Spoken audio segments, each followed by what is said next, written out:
This is a last disease out of the 10 diseases in this chapter, health and diseases. In many aspects, this disease, that is cancer or malignancy, is different from the rest of the 9. You know why?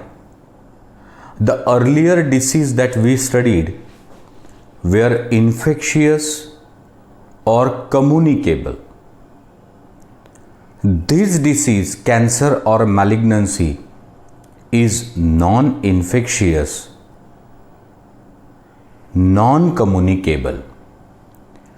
म्हणजे याच्या आधी आपण जे 9 diseases बघितले ना, ते प्रत्येक वेळा कधी बॅक्टेरिया, कधी फंगस, कधी व्हायरस, कधी प्रोटोझोआन, कधी हेल्मेंथिक वर्म याचं इन्फेक्शन होतं आणि म्हणून ते संसर्गाने इतरांना व्हायचे.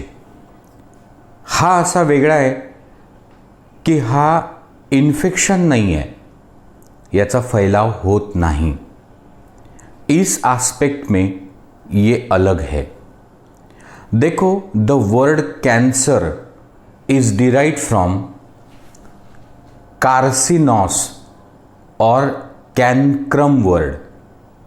म्हणजे हा जो शब्द आहे कॅन्सर, हा लॅटिनमध्ये कार्सिनॉस किंवा कॅनक्रम या शब्दापासून आला.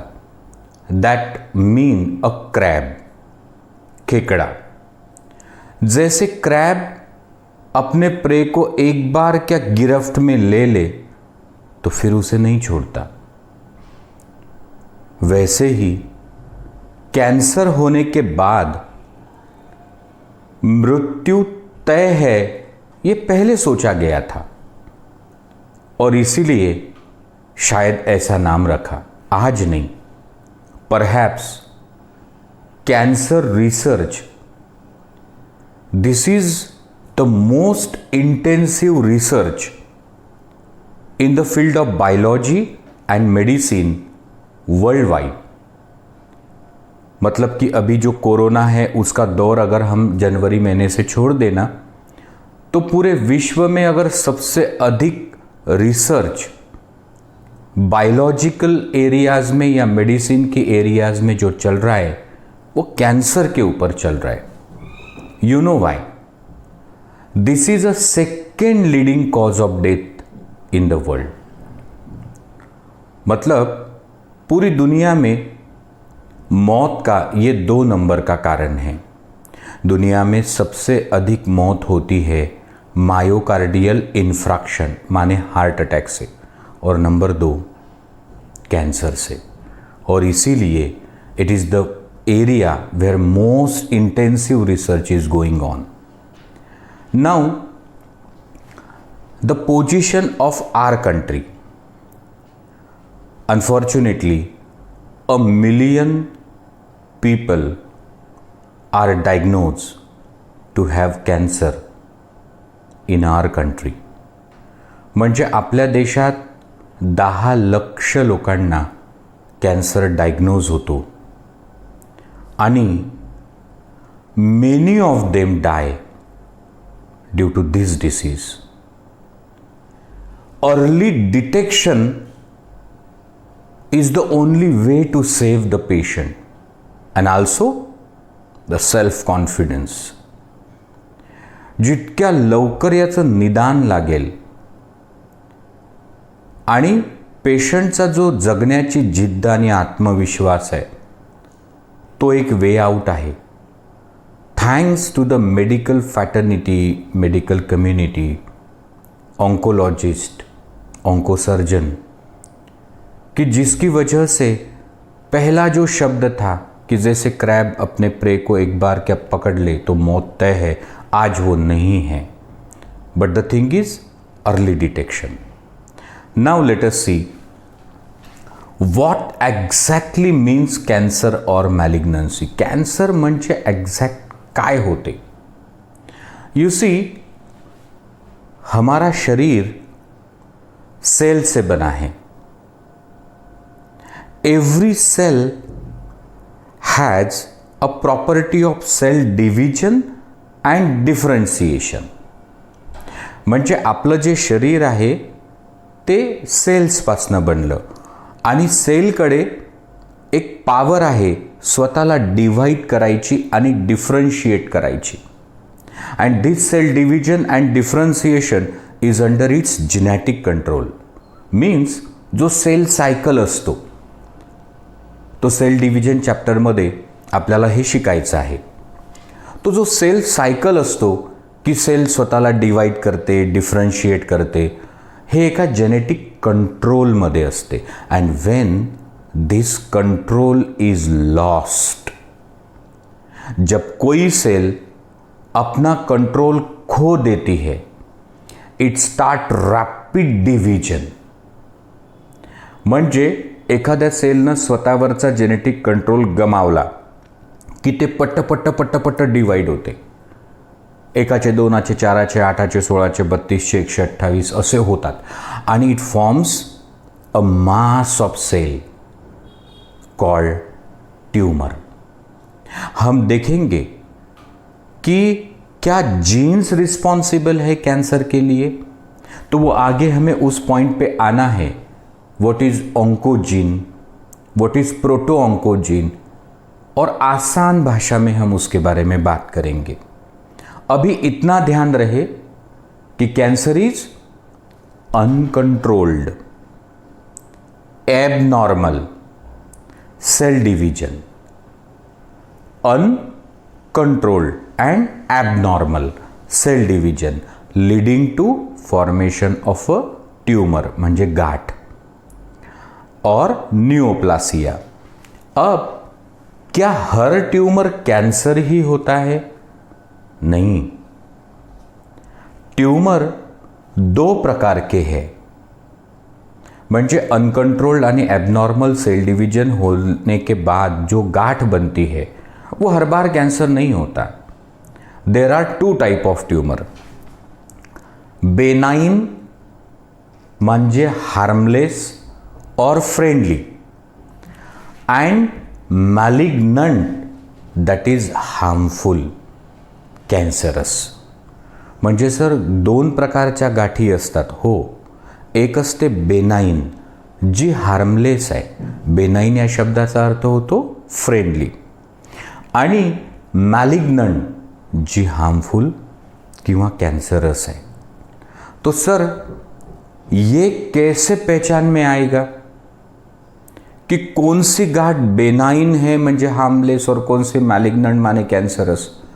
तो उसी के लिए जो हिस्टोपैथोलॉजिस्ट होते हैं वो बायोप्सी करते हैं.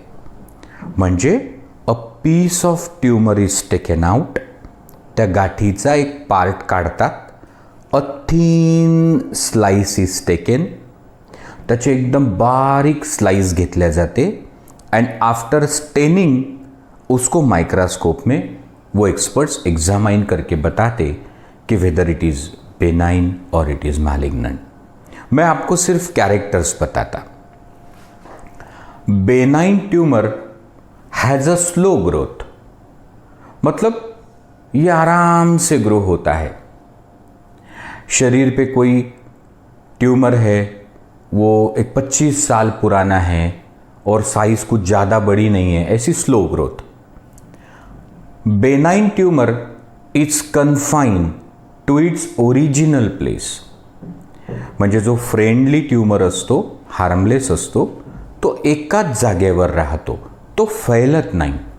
It is confined to its original place. It is capsulated, मतलब उस गाठ के ऊपर एक कनेक्टिव टिश्यू का कैप्सूल होता है, जिस वजह से वो एडजेसेंट टिश्यू को इन्वेड नहीं करता. म्हणजे सर बेनाइन ट्यूमरची ग्रोथ स्लो असते.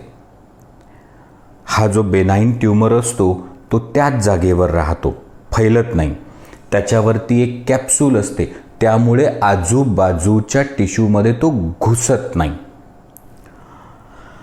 नो मेटास्टासिस, मतलब वहाँ से सेल ब्लड के ज़रिए शरीर में दूसरी जगह जाके नई गांठ बनना, इसे मेटास्टासिस कहते।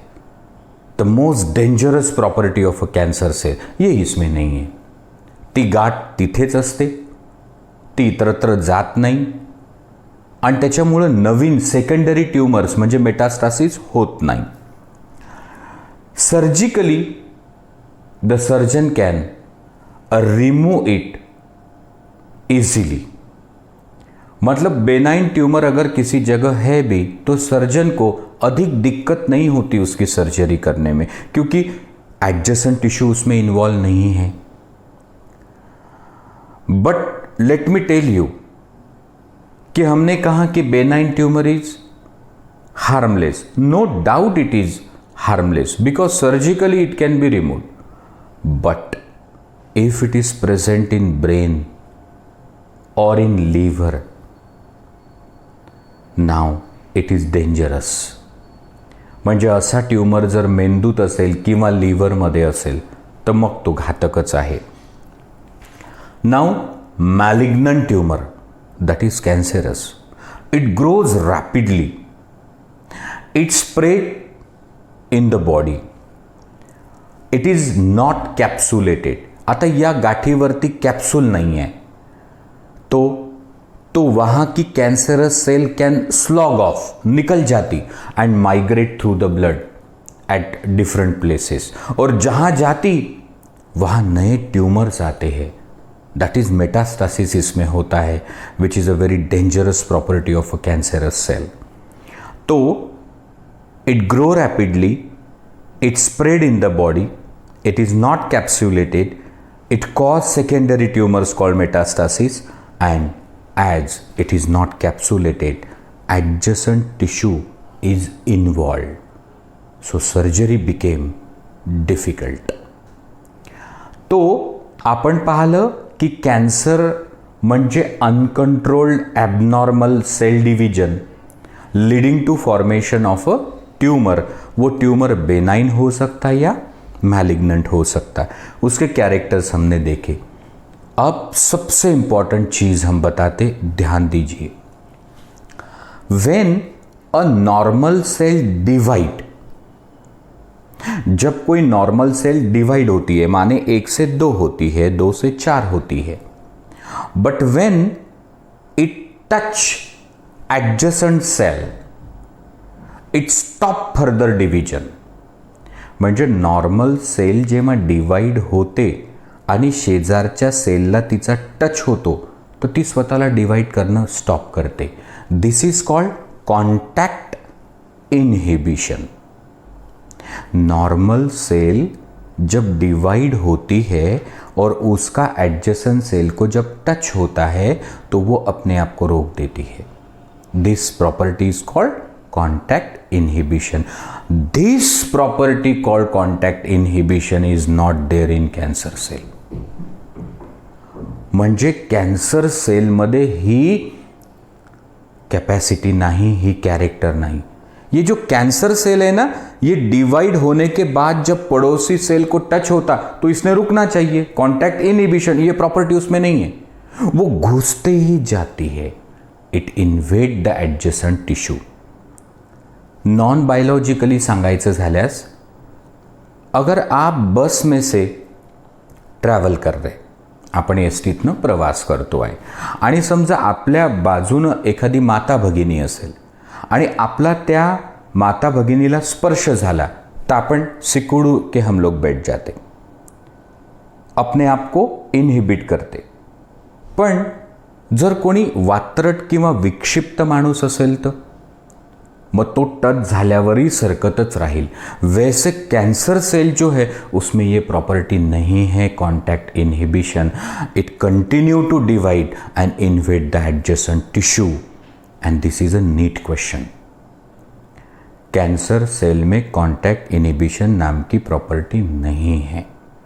आगे सुनो, ये जो कैंसरस सेल रहती उसमें कुछ और कैरेक्टर है, वो मैं आपको बताता. Though it is not there in the book and all. It has hyperplasia, rapid cell division. वो इंटरफेज में जाती नहीं, कंटिन्यूअसली डिवाइड होती है, तो it is called hyperplasia, anaplasia. Anaplasia is structural abnormality, मतलब एक नॉर्मल सेल को अगर आप देखोगे अंडर माइक्रोस्कोप तो सारे सेल ऑर्गेनल्स प्रॉपर साइज में प्रोपोर्शन में रहते, बट जो कैंसर सेल है ना, it has a large nucleus, large nucleolus, abnormal chromosome number, more number of mitochondria and all. The texture outside the surface is protruding and all. It's not a smooth texture. म्हणजे हायपरप्लासियाचा अर्थ होतो fast division, एनाप्लासियाचा होतो structural abnormality. अगला character देखो इसका कि इसमें contact inhibition नहीं होता, मतलब ये घुसते ही जाती है टच होने के बाद भी। एंजियोजेनेसिस, ये एंजियोजेनेसिस क्या है? Cancer cell rapidly divide and forms a tumour. This tumour forms new blood vessel for itself. म्हणजे ही जी कॅन्सरची गाठ असते ना, ते स्वतःच्या नवीन कॅपिलरीज डेव्हलप करून घेते आणि try to become a part of the body or organ. म्हणजे ती आपल्या शरीराचा एक हिस्सा बनू पाहते है और इसीलिए surgical removal is quite difficult. उसमें एंजियोजेनेसिस, एंजियोन माने वेसल, एंजियोजेनेसिस माने vessel formation. Next property is metastasis.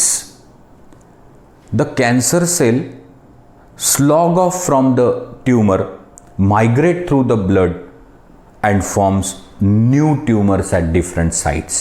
This is called metastasis. ये आखिरी स्टेज रहती. वैसे तो आपके सिलेबस का ये पार्ट नहीं है, पर मैं आपको एडिशनली बता दूं, कॅन्सरच्या 3 स्टेज असतात. TNM. T Mane tumour. अगर इस स्टेज पे डिटेक्शन हो गया तो सर्जरी होती है.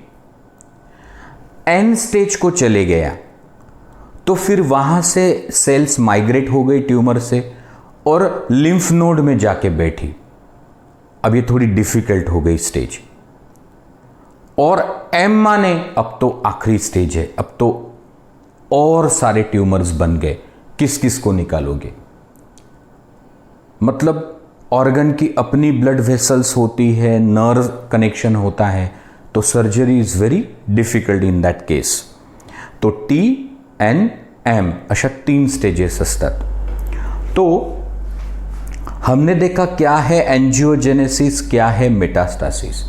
अब मैं बताता आपको कि ये कैंसर कॉजिंग जीन्स नॉर्मली जो प्रोटो ऑन्कोजीन्स होते हैं, normal genes, proto oncogene, normal gene, they are present in all cells of the body. They are responsible for normal cell division and our growth. म्हणजे sir तुम्ही असं म्हणता की सेलमध्ये काही जीन्स असतात, ज्या जीनचं काम असते सेलला डिवाइड करायला सांगणं आणि आपली ग्रोथ. तो बचपन से आज तक हमारी जो ग्रोथ हुई है तो वो इन्हीं की बदौलत हुई, तो ये अच्छी बात है. But because of mutation, molecular basis of inheritance मध्ये मी म्युटेशन शिकविल, म्हणजे substitution mutation, frame shift mutation काय असतात त्याचे प्रकार, आता तो विषय नहीं. तो सुनो, हमारी सेल में जो नॉर्मल जीन होते हैं जिसकी वजह से सेल ग्रोथ एंड डिफरेंशिएट होती है, नॉर्मल ग्रोथ आपली करवतात, दैट इज प्रोटोऑन्कोजीन. उसमें अगर म्यूटेशन हुआ, बदलाव हुआ, तो they became oncogenes, that is cancerous gene. तो सर अगर हमें नॉन बायोलॉजिकली किसी व्यक्ति को ये सिखाना है, समझाना है, तो कैसे सिखाओगे? तो सुनो, उसे कहिए कि जैसे गाड़ी को एक्सेलरेटर रहता जो गति को बढ़ाता है और ब्रेक रहता जो गति को कंट्रोल करता या गाड़ी को रोकता है, तो वैसे ऑन्कोजीन माने एक्सेलरेटर, प्रोटोऑन्कोजीन माने इनहिबिटर्स। तो जब एक्सेलरेटर और ब्रेक दोनों इंपॉर्टेंट है, इसका बैलेंस जब बिगड़ जाएगा तो that is what is cancer. Now the cell start uncontrolled and abnormal cell division leading to formation of tumour. तो ऐसे म्यूटेशंस होते क्यों हैं, मतलब why proto-oncogene became oncogenes?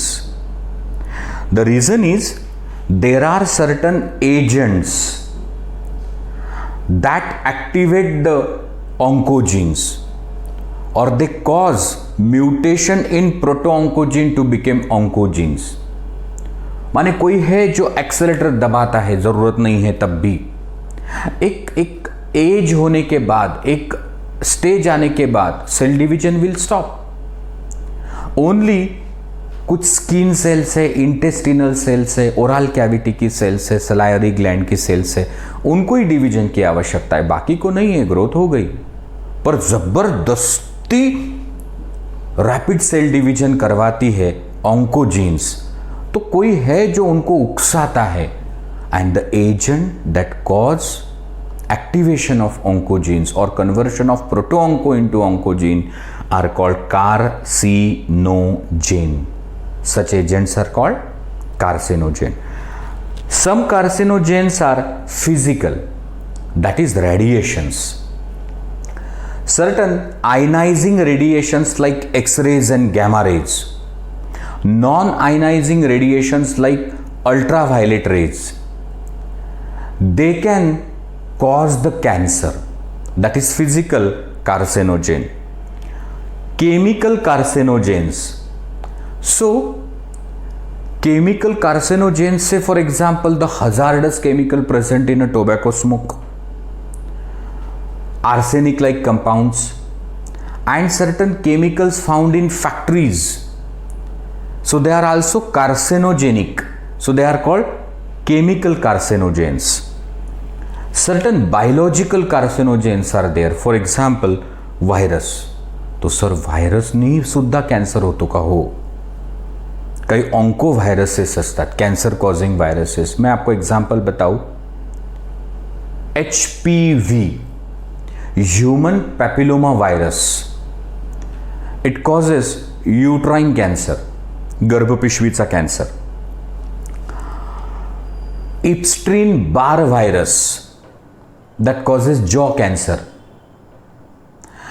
Human immunodeficiency virus ज्यानी एड्स होतो, it causes Kaposis sarcoma नाम का कैंसर। तो certain oncogenic viruses are also there. Now certain customs and traditions, say for example in Kashmir and Ladakh, so a earthen pot they are keeping within their clothings to get the warmth. म्हणजे काश्मीर लडाखियन जे बांधव आहेत ते स्वतःला गर्मी देण्यासाठी एक earthen pot जवळ ठेवतात नेहमी। तो कहते हैं उसकी वजह से खांगरी कैंसर होता है। Wearing of the tight sari around the waist, म्हणजे माता भगिनींची जी साडी खूप कसून बांधलेली असते कमरेला, असं म्हणतात, त्याच्यामुळेही काही कॅन्सर्स होतात। उसको धोती कैंसर ऐसा मैंने कहीं पढ़ा है। तो this is physical carcinogen, chemical carcinogen, biological carcinogen, that is oncoviruses and certain customs and tradition causes the cancer. अब हमें देखना है व्हाट आर द सिम्टम्स। तो सर कैंसर के लक्षण क्या है? Now this is going to be very important. क्यों? It has been suggested that cancer छिप के वार नहीं करता, वो टटोलता है, दरवाजा खटखटाता है, वो वॉर्न्स देता है, वो सिग्नल्स देता है, बट वो हम लोग समझ नहीं पाते। और अगर ये वार्निंग समझ में आ गई तो कदाचित तो कॅन्सर टी स्टेजला असेल, ट्यूमर स्टेजला, आणि त्याची ट्रीटमेंट होऊ शकते, माणूस पूर्णपणे बरा होऊ शकतो. म्हणून हे सिम्टम्स समजले पाहिजे. वर्ल्ड हेल्थ ऑर्गेनाइजेशन WHO ने इन सिम्टम्स को एक नाम दिया है कॉशन, माने धोखा. ये जो अल्फाबेट्स है उनको मीनिंग है change in bowel end bladder habit, any tumour, unusual bleeding, ऐसे. तो मैं आसान करके बताता आपको उसके सिम्टम्स. अब the symptoms of cancer are varying. जैसे सबको सर्दी के लक्षण लगभग सेम होंगे, टाइफाइड के लक्षण सेम होंगे, मलेरिया के लक्षण सेम होंगे, but cancer symptoms are varying. They depend upon which organ has a tumor and stage of the cancer. म्हणजे कॅन्सरची लक्षणं वेगळी असतात वेगवेगळ्या पेशंटमध्ये. ते कशावर डिपेंड असतात की त्याला कोण्या ऑर्गनचा कॅन्सर आहे आणि कुठल्या स्टेजमध्ये तो गेलाय त्याच्यावर. तो जैसे देखो वन बाय वन मैं आपको सिम्टम्स बताता and one should take this symptoms seriously after 40 years or so. तो पहला सिम्टम है अ वाइट पैच ऑन टंग और एनीवेयर इन ओरल कॅव्हिटी. म्हणजे तोंडामुळे एखादा पांढरा फोड जिभेवर किंवा ओरल कॅव्हिटीमध्ये, ये ओरल कैंसर का लक्षण हो सकता. Number 2, difficulty in swallowing and breathing, माने निगलने में और सांस लेने में कुछ दिक्कत होना. हो सकता ये थ्रोट से रिलेटेड कैंसर हो. Third, increase in size end number of mole and ward. म्हणजे शरीरावर जे तीड किंवा मोस असतात त्यांचा आकार वाढणे, संख्या वाढणे, हे स्किन कॅन्सरचं लक्षण असू शकतं. Change in bowel and bladder habit, म्हणजे शौचा आणि लघवीच्या सवयी एकदम बदलणे. तो may it be related to intestinal cancer. Unusual bleeding in women. तो सर माता भगिनींमध्ये मेन्स्ट्रुअल सायकलच्या पहिल्या फेजमध्ये तर वजायनल ब्लीडिंग होतच.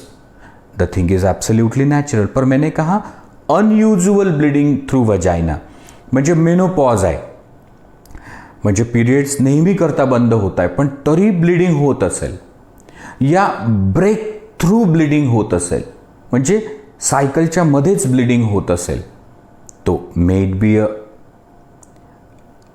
One of the symptom of uterine cervical cancer. Next is say bleeding through anus, म्हणजे गुदद्वारातनं रक्त येणं. हा कोलोन कॅन्सर किंवा रेक्टम कॅन्सरचं लक्षण असू शकतं. या फिर formation of tumour, lump, nodule, testicle anywhere on the body. शरीरावर कुठली तरी अशी गाठ असणं, तो it should also be taken seriously. अब देखो वर्ल्ड हेल्थ ऑर्गेनाइजेशन ने ये सिम्टम्स बताए हैं. इनमें से कोई भी एक सिम्टम अगर किसी को after the age of some 40 नज़र आता है और अगर वो किसी स्पेशलिस्ट को दिखाते हैं, भगवान ना करे कि वो कैंसर हो, पर अगर है भी तो वो T स्टेज को है और बचाव हो सकता. पण अंगावरून दुखणं काढणे, डिस्कस न करणे, तो इससे हानि ही होगी. हो शकतं की तो टी स्टेज पर होता जेवा सिम्टम दिसत होते, जब वो उसको इग्नोर किया वो एन को चले जाएगा, एम को चले जाएगा। तो these are symptoms of the cancer. अब हमें आगे डिस्कस करना है types, diagnosis and treatment. So हम लोग देख रहे थे टाइप्स ऑफ कैंसर।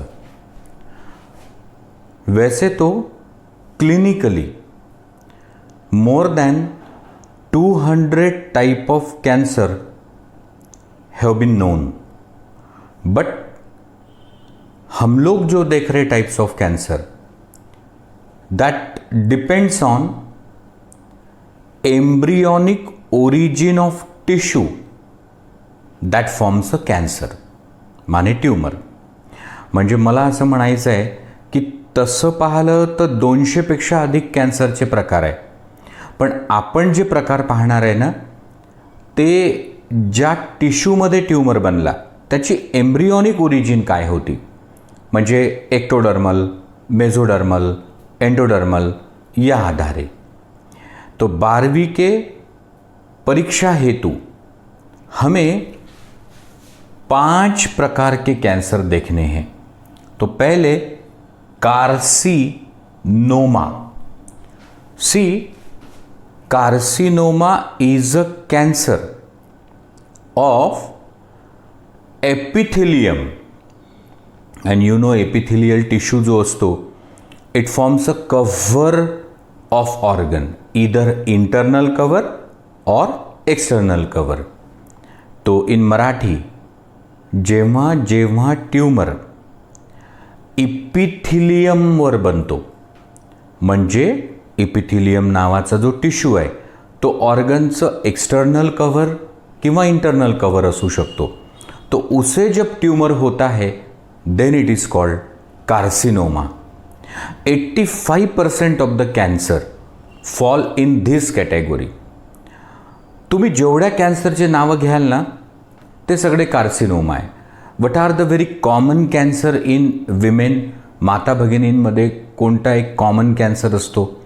तो सर युट्राईन सर्वायकल कॅन्सर, म्हणजे गर्भपिशवीचा किंवा गर्भपिशवीच्या तोंडाचा कॅन्सर। ब्रेस्ट कॅन्सर म्हणजे स्तनाचा कर्करोग, किंवा ओरल कॅव्हिटीचा, म्हणजे आपण स्त्री पुरुष हा भेद न करता आता पाहू की ओरल कॅव्हिटीचा कॅन्सर, लंग कॅन्सर, इंटेस्टिनल कॅन्सर। तो हे जे कॉमन कॅन्सर्स आहे, मग कोलोन कॅन्सर असू शकतो, रेक्टल कॅन्सर असू शकतो, पैंक्रियास कैंसर असू शकतो। तो ज़्यादातर कैंसर जो है वो कार्सिनोमा है। अब आप यहाँ ध्यान रखोगे कि whenever the tumour is formed in a epithelial tissue of ectodermal और endodermal origin, that cancer is carcinoma and 85% of the cancer fall in this category. तो सर फिर सार्कोमा क्या है? So it is the cancer formed due to the cells of bone, cartilage, muscle, etc. That is connective tissue which is mesodermal in origin. तो bone cancer, muscle cancer, cartilage cancer हे जे असतात हे sarcoma असतात। Then lymphoma. Now in this cancer there is excess production of WBCs and lymph nodes got affected. It is called lymphomas. Hodgkin's lymphoma, non-Hodgkin's lymphoma एवढं डिटेलमध्ये नाही पाहायचं। तो when lymph node is affected leading to production of more WBCs, it is lymphoma. Now leukemia. It's a very strange cancer. Now why strange? Normally cancer has a tumor, but leukemia is a cancer that do not have tumor. It starts in bone marrow and the blood cell became cancerous and it is a single cell cancer. म्हणजे cancer म्हटलं की गाठ, पण हा जो blood cancer असतो ज्याला leukaemia म्हणतात, त्याच्यात गाठ नाही बनत. बोन मॅरोमधून सुरुवात होते आणि त्या सेल कॅन्सरस सेल म्हणून पूर्ण शरीरात फिरतात. तो WBCs की तादाद 1 लाख 2 लाख हो जाती. RBCs एबनॉर्मल, प्लेटलेट्स 10,000 20,000च होऊन जातात. So that is a blood cancer. Adenoma, it's a gland cancer. May be endocrine gland, pineal, pituitary, thyroid, parathyroid, thymus. तो ह्या ज्या ग्लँड्स आहेत त्याच्या कॅन्सरला म्हणतात ॲडेनोमा. तो when epithelial tissue forms a tumor which may be ectodermal or endodermal origin, it is called carcinoma. When mesodermal tissue get affected, that is connective tissue, bone cancer, muscle cancer, cartilage cancer, it is sarcoma. When excess production of WBCs and it starts in lymph node, it is called lymphoma. Leukemia, that's a blood cancer. Adenoma, gland cancer. Now diagnosis, it is very important. If there is a early and perfect diagnosis, remedial actions can be taken. तो cancer diagnosis में पहला तरीका है biopsy. Biopsy is tissue examination. A piece of tumor is taken, thin section is taken. After staining, it is seen by the histopathologist under microscope and it is diagnosed. X-ray, CT scan, that is computed tomography.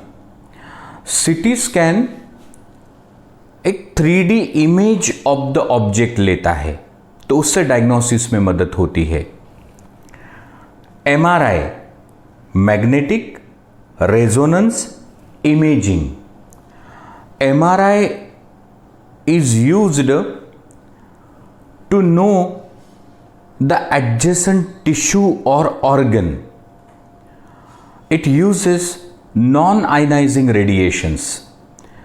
This is very helpful in diagnosis of cancer. म्हणजे MRI मध्ये internal ऑर्गनच्या जो पूर्ण परिस्थिती आहे ती कळतं.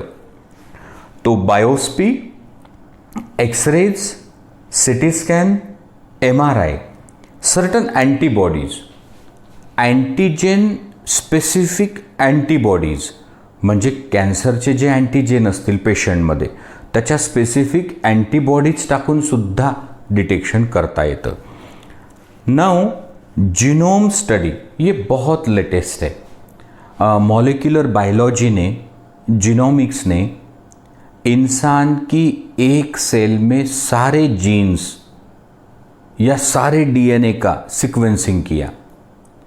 इस तकनीक से ये पता चलता कि क्या किसी व्यक्ति में ऐसे जीन हैं जिस वजह से वो व्यक्ति कॅन्सर के लिए ससेप्टिबल हो सकता. याच्यामुळं जीनोम ॲनालिसिसमुळं हे माहिती होतं की एखाद्या व्यक्तीमध्ये असे काही जीन आहे का ज्यामुळं भविष्यात याला कॅन्सर संभवतो. तो त्याची प्रिकॉशन तो आजपासून घेऊ शकतो. जसं की this fellow has certain genes that lead to lung cancer, तो वो स्मोकिंग नहीं करेगा. Like that. Now the treatment. Cancer is treated first by surgery. म्हणजे आधी एक चांगला ऑन्कोसर्जन सर्जरी करतो. Actually cancer require a combination of the therapy, not a single one. The patient may be required after surgery to go for chemotherapy. No doubt it has the side effects, loss of hair. But chemotherapy is also recommended. Radiation therapy. So radiations are bombarded specifically, particularly to lethally kill cancerous cell and protecting the adjacent cells. तो use of surgery followed by chemotherapy, radiation therapy is called combined surgery. Immunotherapy. See, the tumor cell or cancer cell have a property. They try to hide themselves from the immune system. म्हणजे ज्या cancer cells असतात ना, त्या चालाक असतात. त्या immune system म्हणजे रोगप्रतिकारक शक्तीला हुलकावणी देतात, म्हणजे त्यांना दिसतच नाही.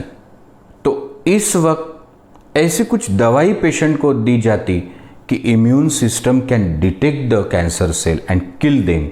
For example some alpha interferons are given.